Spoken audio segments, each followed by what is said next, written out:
요즘 원달러 환율 때문에 걱정 많으시죠? 1,400원대가 이제는 뭐 거의 일상이 된 것 같은 느낌인데요. 오늘 이 시간에는 이 고환율이 과연 잠깐 스쳐가는 현상일지 아니면 우리가 이제 받아들여야 할 새로운 경제의 현실, 이른바 뉴노멀이 된 건지 그 속내를 한번 깊숙이 들여다보겠습니다. 환율 1,400원 돌파. 사실 많은 분들이 이걸 일시적인 위기 상황으로 생각하시는데요. 어쩌면 이게 새로운 시대의 시작을 알리는 신호일지도 모릅니다. 과연 전문가들은 지금 이 상황을 어떻게 보고 있을까요? 한 분석에 따르면요, 1,442원이라는 이 숫자가 이미 우리 경제의 뉴 노멀, 그러니까 새로운 기준점이 되었을 가능성이 있다고 합니다. 이건 더 이상 외부 충격에 따른 일시적인 반응이 아닐 수 있다는 거죠. 네, 투자 분석 전문가 오건영 단장의 진단인데요. 환율이 전반적으로 레벨업 되었다. 쉽게 말해서 이제 환율의 기본값 자체가 한 단계 올라섰다는 뜻입니다. 예전처럼 1,200원대를 보는 게 쉽지 않을 거란 얘기죠. 자, 그럼 대체 왜 이렇게 된 걸까요? 이 모든 현상이 단순히 시장 참여자들의 불안한 심리 때문만은 아니라는 겁니다. 전문가들은 우리 경제의 체질, 그 근본적인 구조에서 변화가 시작됐다고 지적하고 있습니다. 오건영 단장의 설명에 따르면 지금의 달러 강세는 두 가지 아주 근본적이고 장기적인 흐름에 그 뿌리를 두고 있다고 합니다. 그러니까 일시적인 유행 같은 게 아니라 우리 경제의 뼈대가 바뀌고 있다는 거죠. 자, 그 복잡한 문제를 딱 두 가지로 요약해 볼게요. 아주 간단합니다. 첫째, 무역을 통해 우리나라로 들어오는 달러의 양은 줄어들고 있고요. 둘째, 해외 투자를 위해 우리나라에서 빠져나가는 돈은 오히려 크게 늘고 있다는 겁니다. 이게 뭐 대기업들만 해외 투자하는 게 아니에요. 바로 우리 같은 개인 투자자들이 미국 주식을 사기 위해 달러를 바꾸는 수요. 이것도 어마어마하거든요.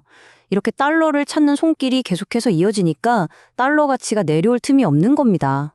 자, 그럼 고환율 하는데 이게 도대체 왜 그렇게 중요할까요? 이 상황이 우리나라의 경제 정책을 총괄하는 중앙은행, 즉 한국은행을 아주 곤란한 처지에 빠뜨리기 때문입니다. 네, 높은 환율은 그냥 외환 시세판에 찍히는 숫자가 아닙니다. 이게 경제 정책을 결정하는 데 있어서 한국은행의 손발을 꽁꽁 묶는 아주 현실적인 제약이 될 수 있다는 거죠. 지금 한국은행이 처한 상황이 딱 이렇습니다.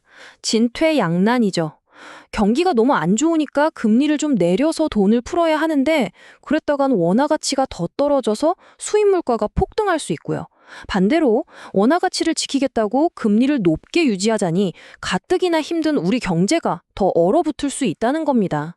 정말 이러지도 저러지도 못하는 상황이죠. 바로 이 딜레마 때문에 오건영 단장은 이렇게 예측하는 겁니다.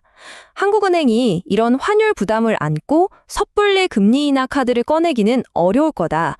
기껏해야 한 번 정도 아주 소폭 내리거나 아예 없을 가능성이 높다는 거죠.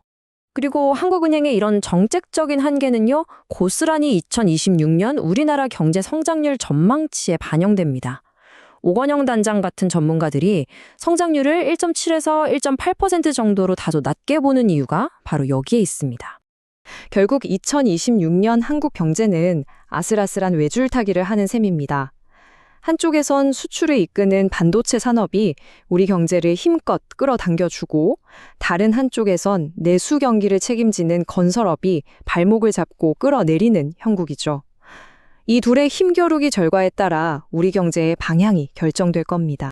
자, 이렇게 경제 상황이 복잡하게 돌아가고 있는데요. 그럼 우리 투자자들의 관심사죠. 주식시장은 과연 어떤 흐름을 보일까요?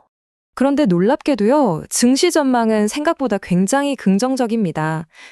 신한금융그룹에서는 코스피 지수가 낮게는 3,700, 높게는 무려 5,000선까지도 갈 수 있다고 보고 있어요. 꽤 파격적인 전망이죠? 아니, 경제는 어렵다면서 주식시장은 왜 이렇게 좋게 보냐고요? 김대수 팀장은 바로 머니 무브, 즉 돈의 큰 흐름이 바뀌고 있기 때문이라고 설명합니다. 정부의 주주가치 제고 정책 덕분에 은행 예금이나 부동산에 묶여있던 큰 돈들이 이제 주식시장으로 방향을 틀고 있다는 분석입니다. 원화 가치는 약세인데 주식시장은 강세일 수 있다니 참 흥미로운 상황입니다. 자, 그렇다면 이런 새로운 환경 속에서 우리 개인 투자자들은 어떤 전략을 짜야 할까요? 김대수 팀장이 제안하는 3단계 투자 전략입니다. 첫째, 역시 든든한 반도체 우량주로 포트폴리오의 기둥을 세우고요. 둘째, 반짝 유행하는 테마주에 섣불리 올라타는 건 피해야 합니다. 그리고 마지막으로 채권이나 금 같은 다른 자산을 섞어서 포트폴리오의 안정성을 높이라는 조언입니다. 네, 이게 바로 핵심입니다. 주가가 오를 이유는 분명히 있지만 단기간에 너무 가파르게 오른 것도 사실이잖아요. 그러니까 이제는 얼마나 더 벌까를 고민하는 것과 동시에 어떻게 하면 내 자산을 지킬까를 함께 고민해야 한다는 거죠. 균형 잡힌 시각이 그 어느 때보다 중요해졌습니다. 이 새로운 경제 현실을 마주한 지금 한번 스스로에게 질문을 던져보면 어떨까요? 내 투자 포트폴리오는 오직 성장이라는 한쪽 날개로만 아슬아슬하게 날고 있는가? 아니면 안정이라는 다른 한쪽 날개도 튼튼하게 갖추고 있는가?